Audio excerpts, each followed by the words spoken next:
পেঁয়াজ রসুন ছাড়া এভাবে নিরামিষ করে পনির কিন্তু খেতে খুব সুন্দর লাগে। সেটাই কিন্তু শেয়ার করব তোমাদের সাথে এই রেসিপির মাধ্যমে। প্রথমেই দুটো বড় সাইজের টমেটো কেটে নেব। আর ছোট ছোট সাইজ যদি টমেটোর হয় তবে কিন্তু 4টে নিতে হবে, তাতে গ্রেভিটা বাড়বে। এবারে একটা প্যানের মধ্যে টমেটো, খানিকটা কাজু, গোলমরিচ, আদা, লাল লঙ্কার গুঁড়ো আর একটু হলুদ দিয়ে ভালো করে ফুটিয়ে নিয়ে নরম করে নেব। তারপরে এটাকে ঠান্ডা করে মিক্সিতে একটা পেস্ট করে নেব। এদিকে পনিরগুলোকে কেটে হলুদ লবণ লাগিয়ে একটু লালচে করে ভেজে তুলে রাখবো গরম দুধের মধ্যে। গরম বলতে খুব গরম নয়, মোটামুটি উষ্ণ গরমের থেকে একটু বেশি গরম, যাতে পনিরটা সফট থাকে সেরকম একটু গরম দুধের মধ্যে এটাকে রেখে দেবো।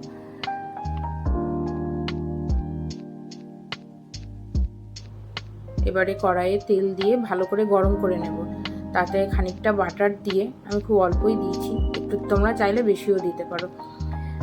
সেই বাটারের মধ্যে একটু শুকনো লঙ্কা আর জিরে ফোড়ন দিয়ে নেব।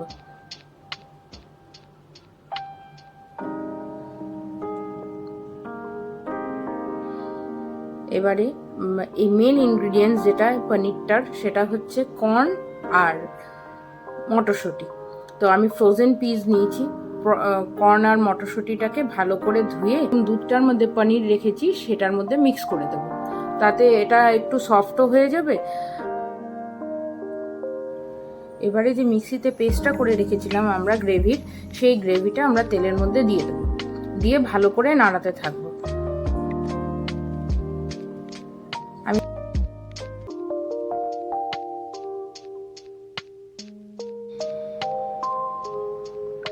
এবারে কিন্তু হলুদ লবণ দিয়ে দেবো, যাতে কালারটা একটু সুন্দর আসে, বা তোমাদের যার যেরকম রিকোয়ারমেন্ট সে সেরকম হলুদ লবণটা দিতে পারো। এটাকে সাদা সাদা রান্না করলেও খুব কালারফুল হবে দেখতে, আমি হলুদ দিয়ে করেছি। এবার এইভাবে এটাকে ভালো করে আমরা যেমন মশলাটাকে একটু সুন্দর করে কষিয়ে নেয় সেইভাবে আমি কষিয়ে নেব যতক্ষণ না অবধি তেলটা বেরিয়ে আসে। তবে ঢাকা দিয়ে করতে হবে, প্রচণ্ড পরিমাণ ছিটে আসে, চারিদিক গ্রেভি গ্রেভি হয়ে যায়, তো ওই জন্য ঢাকা দিয়ে করলেই ভালো।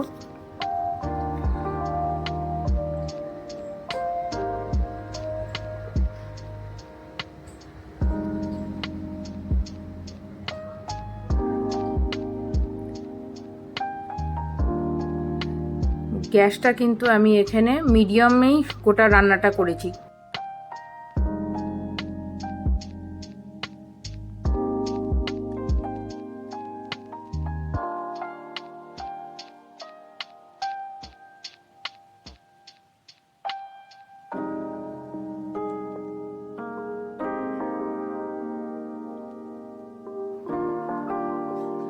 এবারে দেখো ভালোভাবে কিন্তু তেলটা বেরিয়ে এসছে। এইবারে যে দুধের মধ্যে যে পনিরটা ছিল, সেই কর্ন পিস পনির সব কিছু কিন্তু আমি এই গ্রেভিটার মধ্যে দিয়ে দেবো, আর একটু চিনিও মিলিয়ে দেবো। মানে এটা গ্রেভিটা টেস্ট হিসাবে যেরকম চিনি পছন্দ করো, কেউ না পছন্দ করলে নাও দিতে পারো। পুরো পনিরটা আমি এর মধ্যে দিয়ে দেবো, দিয়ে আমার যেরকম যতটা গ্রেভি প্রয়োজন আমি ততটা গ্রেভি একটু ঘি দিয়ে নামিয়ে নেব। ব্যাস, রান্নাটা কমপ্লিট। এটা কিন্তু রুটি পরোটা দিয়ে খেতে খুবই ভালো লাগে।